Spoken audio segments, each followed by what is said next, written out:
Hello, Gaurangi স্কুলে আজকে আমাদের একটি বিশেষ সেমিনারের মাধ্যমে আমাদের যারা ছাত্রীরা যারা আছে, বিশেষ করে ক্লাস 6, 7, 8-এ জীবনশৈলীর পরিবর্তন এবং এই পরিবর্তনের সময় কিভাবে তোমাদের থাকতে হবে, কিভাবে তোমরা প্রতিদিনের কাজকর্মগুলি করবে, এগুলি নিয়ে আজকে আমাদের একটু সেমিনার হচ্ছে। আমি প্রথমেই সুচরিতা ম্যাডামকে এবং আমাদের বিদ্যালয়ের প্রতিমা ম্যাডামকে, সেই সঙ্গে রবি স্যার, স্বরূপ স্যার এবং অভিষেক স্যারকে আমি ধন্যবাদ জানাচ্ছি।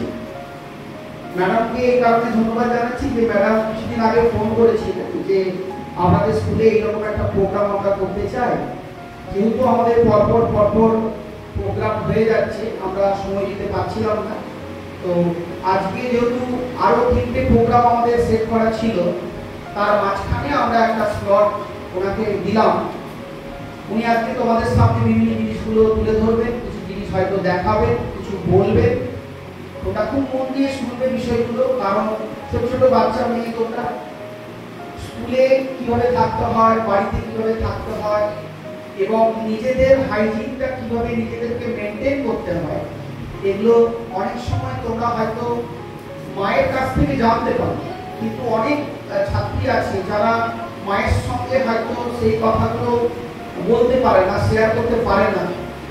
সেগুলো হয়তো তোমরা আজকে ম্যাডামের কাছ থেকে জানতে পারবে এবং আগামী দিনে তোমরা যদি সেই হাইজিন মেনটেন করে যদি থাকো, তাহলে কিন্তু তোমাদের ওভারঅল একটা গ্রোথ আমরা দেখতে পাবো। আমি আর কথা বলছি না, আমি সরাসরি ম্যাডামকে অনুরোধ করছি যে তোমরা শুরু করো। ধন্যবাদ।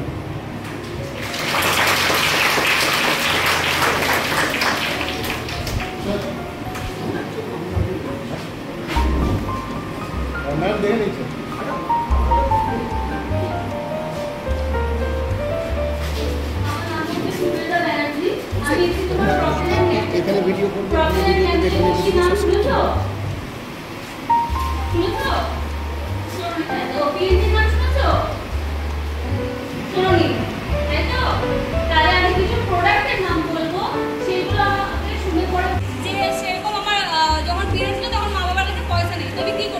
ইউজ করতে হবে না।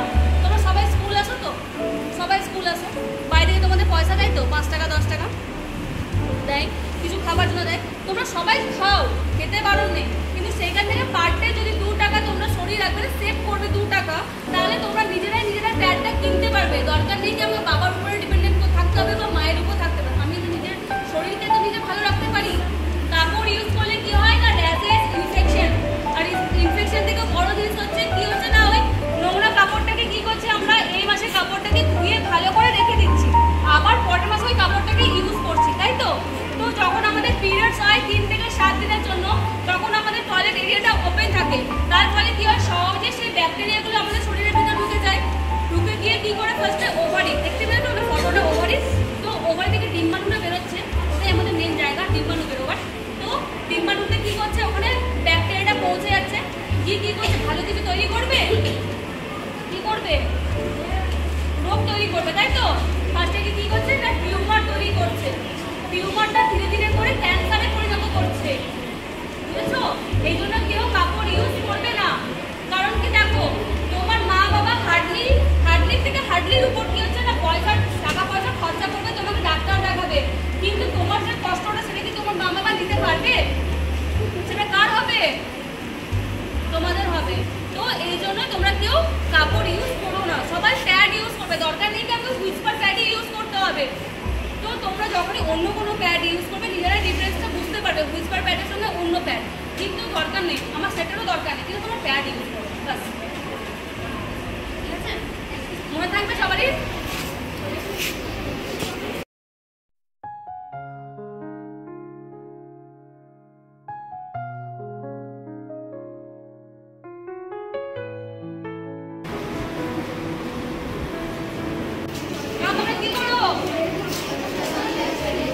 চকলেট খাও, তাহলে ঘুমিয়ে পড়ো, কি করো,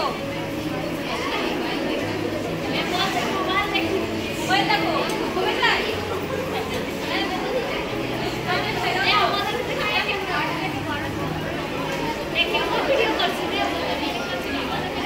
হালকা উষ্ণ আমরা গরম জল খাবো। এই চুপ। হালকা উষ্ণ আমরা গরম জল খাবো।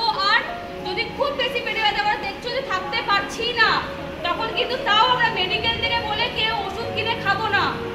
মেডিকেল থেকে কেউ ওষুধ কিনে খাবে না, তার কারণ হচ্ছে তোমরা এখন অনেকটাই ছোট, মানে অনেকটাই ছোট। তো ওষুধ খেলে কি হয়, আমাদের সাইড ইফেক্ট হয়।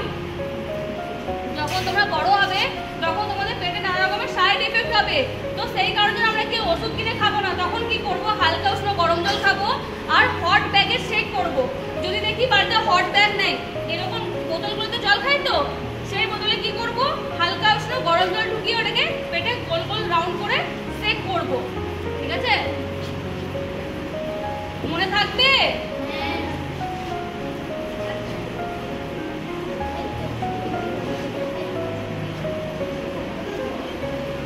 আচ্ছা, এবার আমাকে বলো, পিরিয়ড যখন হয় তখন দেখবে আমাদের এনার্জিটা কেমন ডাউন হয়ে যায় না? কিছু করতে ইচ্ছা করে না, শুধু ঘুম ঘুম পাই। মাস হলো, মাঝখানে আবার 2 মাস হলো না, আবার পরে 1 মাস হলো, এমন কারণ হয়? তোমার হয়? এখনো হচ্ছে না? একবার হয়েছে? আর কারোর এখনো কি কন্টিনিউ হয়? তোমার হয়? এখনো হয় সেম এটা? না একবার হয়েছিল? দুবার হয়েছিল? তারপরে তো সেম মানে রেগুলার হচ্ছে, মানে প্রতি মাসে হচ্ছে?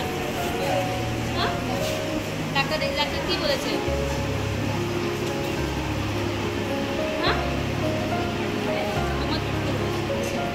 যদি এরকম কারোর হয়ে থাকে, ধরো 1 মাস পিরিয়ড হচ্ছে, আবার পরে 2 মাস হচ্ছে না, বা পরে আবার 1 মাস হলো, আবার 4 মাস হলো না, বা তারপরে একবারে গায়েব হয়ে গেল, যদি এরকমটা হয় তাহলে ভয় পাওয়ার কোনো কারণ নেই।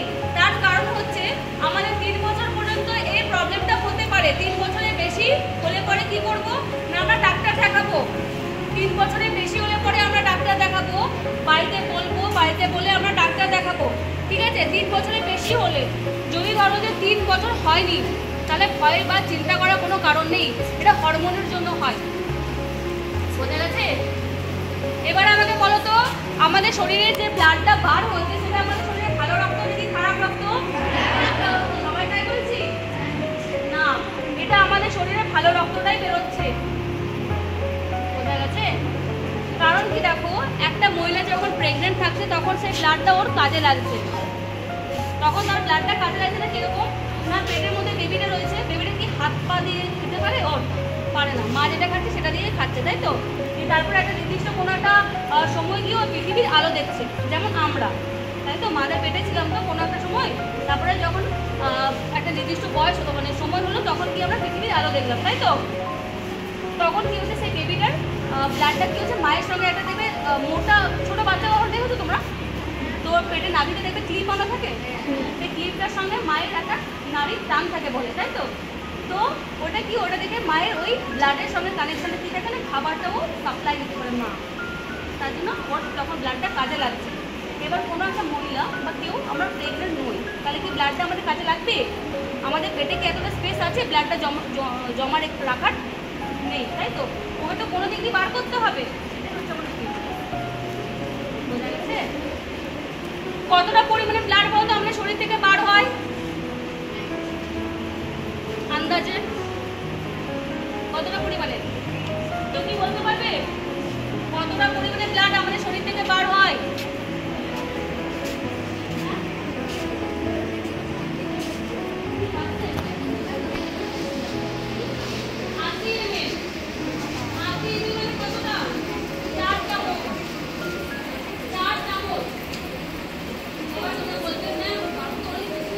এরকম হয় না? তো এনার্জিটাকে হাই করার জন্য আমরা কি করবো? এনার্জিটাকে হাই করার জন্য কি করবো? কি খাবে? কি খাবে বলো?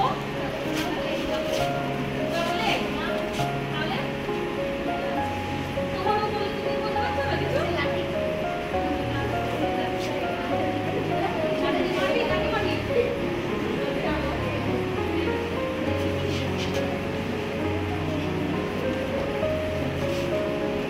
কি করবো না, বেশি বেশি পরিমাণে আমরা জল খাবো, গ্রিন ভেজিটেবলস খাবো, আর যে কোনো একটা ফ্রুট খাবো। দরকার নেই কি আমাকে দামি কোনো ফল ফল খেতে হবে, বাড়িতে যে ফলটা থাকবে সেটাই খাবো, কিন্তু প্রোটিন খাবার খাবো। তাতে কি হবে না, আমাদের এনার্জিটা গেন হবে। বোঝা গেছে? দেখবে আমাদের মারা বারণ করে পিরিয়ড হলে পরে ঠাকুর ঘরে যাবি না, পুজো দিবি না, আর কি বলে যাবো, গাছে হাত দিবি না, ফুল তুলবি না, আচার ছুবি না, এগুলো বলে? এগুলো করলে কিছু হয়? না, না। দেখেছো, কখনো করে দেখেছো? করেছো কি? হ্যাঁ, কোনটাও করেছো? তুমি কোনটা করেছো? মানে আমি আচার ছুঁয়েছি, বাট খাইনি, যেহেতু ওর তো ভিটামিন সি থাকে, তো ওটা ভালো লাগে। আর আমি পুজো করেছি। পুজো দিয়েছো? হ্যাঁ। তো পুজো দিয়ে পরে কিছু হয়েছে? ভগবান আমাকে এসে বলে গেছিল তোমাকে না। যে কেন পুজো দিয়েছিস? না। বলেছিল? না। বলেনি। তাহলে আমরা সব কিছুই করতে পারি। আমি বাড়িতে পুজো দিতে পারি, মন্দিরে যেতে পারি, গাছে হাত দিতে পারি, ফুলও তুলতে পারি, আচারও ছুঁতে পারি, সব কিছু করতে পারি। পিরিয়ডস কোনো রোগ নয়। ভিডিওতে ফার্স্টেই বলো না যে পিরিয়ডস কোনো রোগ নয়, পিরিয়ডস হচ্ছে একটা হেলদি ওমেন হওয়ার চিহ্ন। বোঝা গেছে? তো আমাদের সায়েন্স বলছে তুমি এই সকল সব কিছু করতে পারো, কিন্তু আমাদের মাদেরকে বোঝানো বহুত কঠিন, তাই তো? মাদেরকে যদি বলতে চাই যে মা পুজোতে বলতে বলবে সব তোকে যেটা বারণ করেছে তুই সেটাই করবি, তাই তো? কিন্তু দেখো মাদেরকেও বোঝাতে হবে যে তোমরা যেটা ভাবছো সেটা ভুল, কারণ এখনো সেই কুসংস্কারটা নিয়ে আমরা চলছি। তার কারণ হচ্ছে আমাদের ঠাকুমা বা দিদারা এই কথাগুলো মাদেরকে বলেছে, মারা সেই কথাগুলো শুনে শুনে আমাদেরকে বলছে। তুমি প্রপার ভাবে রিজন জিজ্ঞেস করো যে মা কেন দিতে নেই, বলবে কি এত সত্যি আমি জানি না, দিতে নেই বাস দিবি না, এটাই বলবে। জিজ্ঞাসা করবে কখনো, আর কখনো যাদের পিরিয়ডস হয় তারা মাকে জিজ্ঞেস করবে মা পিরিয়ডসটা কি গো, তো বলে শোন না যখন তোর হবে তখন ঠিক বলবো, এখন তো জানা দরকার নেই, এই কথাগুলোই বলে। তো কিন্তু না, আমাদের আগে থেকে বললে কি হয়, আমরা মেন্টালি প্রিপেয়ার থাকবো, তাই না? দেখো সারা বছর তুমি ক্লাসে পড়লে না, হঠাৎ করে পরীক্ষার টাইমে তুমি পড়লে, পাস করে যাবে?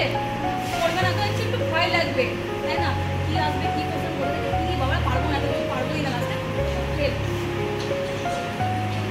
তো এই জন্য কি করতে হবে, আগে থেকে আমাদের প্রিপেয়ার করতে হয় না সব জিনিসটা, যে পড়াটা প্রত্যেক দিনকার পড়বো, তাহলে দেখতে আমাদের অটোমেটিকলি যখন পরীক্ষার টাইম আসে একবার শুধু দেখলেই হয়ে যাবে, হ্যাঁ এটা পেরে যাবো, বানিয়ে আর লিখে আসতে পারবো, তাই না? তো ওকে ডাকো তো, পিছন দিকে মেরে রাখো, হাত তোলো তো, হাত তোলো। আমিও করি, আমাকে বাড়িতে বলেছে তাই আমি করি, লজ্জা পর কিছু নেই। আর কে কে? আর তিনজনেই?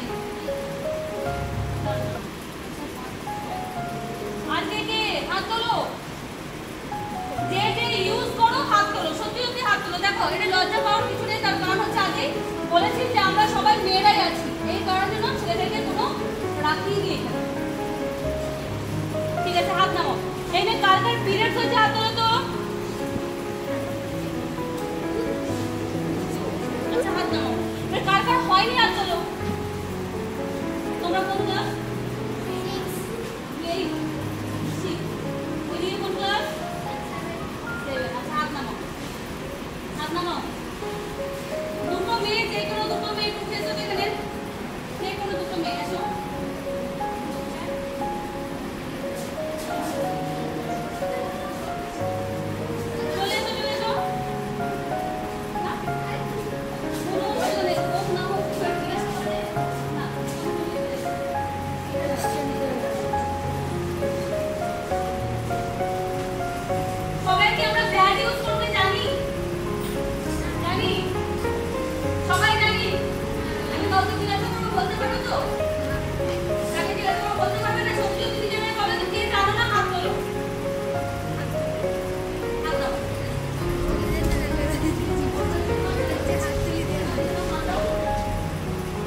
রাখবো, তার কারণ হচ্ছে প্যাডের জন্য পরে একটা কাজ আছে, ঠিক আছে?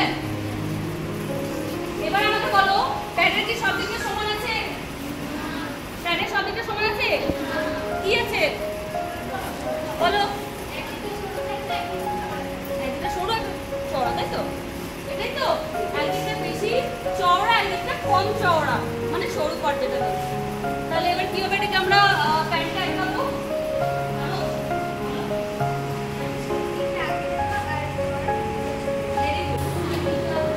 এবার দেখো, ওই উপরে যে কোণে আমরা বললাম যে ছেলে, তাই তো? ওটা কি ছেলে ছিল? কি ছিল? মেয়ে। তাহলে এবার আমাকে বলো, যখন আমরা ছোট থেকে বড় হচ্ছি, যেমন ওদের ছোটর একটা ফেস ছিল, তাই তো? তখন আমরা কেউ চিনতে পারছিলাম না, আবার কেউ কেউ আমরা চিনতে পারছিলাম, তাই তো? ধরো একটা 5 বছরের বাচ্চা ছেলেকে যদি আমি মেয়েকে ড্রেস পরাবো, তাহলে কি আমি বুঝতে পারবো না ছেলে না মেয়ে? পারবো না। কিন্তু ওর জামাটা দেখে আমরা আইডেন্টিফাই করতে পারবো তো? মনে হয় মেয়ে, তাই ও মেয়ে ড্রেস পরেছে। কিন্তু আদৌ কি ওটা মেয়ে ছিল? কি ছিল? ছেলে ছিল। তাহলে একটা নির্দিষ্ট বয়সে গিয়ে বোঝা যাচ্ছে যে তুমি ছেলে বা তুমি মেয়ে, একটা নির্দিষ্ট বয়সে গিয়ে, কিন্তু তার আগে পর্যন্ত কিন্তু আমি তো বুঝতে পারছি না, তাই না? এবার তার আগে বলো, তোমরা সবাই ছেলে দেখেছো? সবাই ছেলে দেখেছো? দেখো নি, কে দেখেনি? কে না বললে? সবাই ছেলে দেখেছো? এবার আমাকে বলো, ছেলেরা যখন ছোট থেকে বড় হচ্ছে, তো ওদের মধ্যে কিছু শারীরিক চেঞ্জেস হচ্ছে তো? চেঞ্জেস হচ্ছে শারীরিক। সেই চেঞ্জেস গুলো কি কি বলো? বডির মধ্যে বা ফেসের মধ্যে কি কি চেঞ্জেস হয় বলো?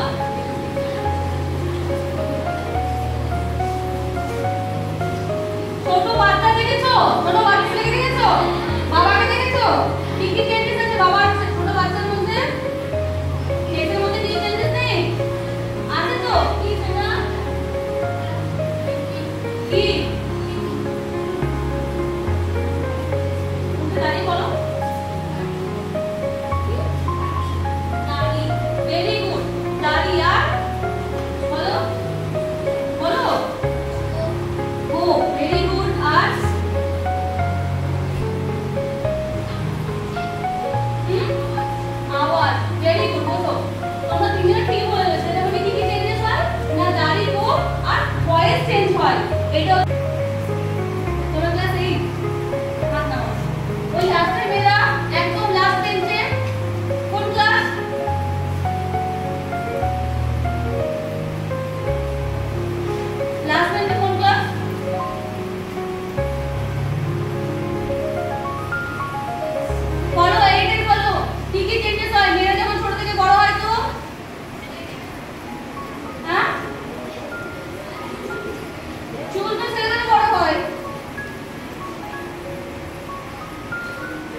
এবার তোমাদের মনে প্রশ্ন আসবে তাই তো যে দিদি এর পুরো মানেটা কি?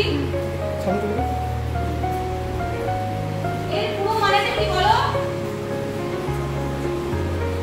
BFF এর পুরো মানেটা কি? আমরা কিন্তু সবাই জানি, কেউ হাসবে না।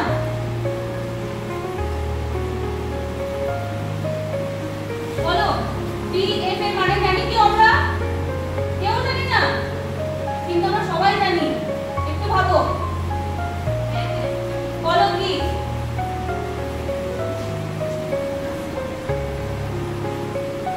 বলো, কেউ বলতে পারবে না? বেস্ট ফ্রেন্ড ফরএভার, জানি তো। এরকমই হচ্ছে আমাদের এই হুইসপার, ঠিক আছে? আমাদের ক্লাসে সবাই ফ্রেন্ড, তার মধ্যে কেউ আমাদের একটা বেস্ট ফ্রেন্ড থাকে না, বেস্টি থাকে তো। সে যদি আমাদের স্কুলে না আসে তাহলে আমাদের ভালো লাগে? একদম ভালো লাগে না। তো সেরকমই হচ্ছে আমাদের এই হুইসপার। দেখো এখানে কিছু ফটো এসেছে, ফটোগুলো আমাকে আইডেন্টিফাই করে বলো তো কে কে আছে? কে কে আছে বলো, কে কে চিনতে পারছো আগে সেটা বলো।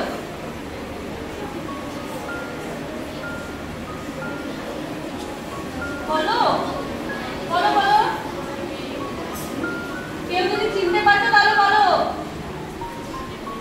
বলো,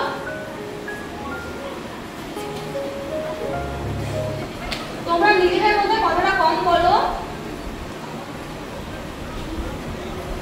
কেউ চিনতে পারছো না? একদম কাউকে চিনতে পারছো না?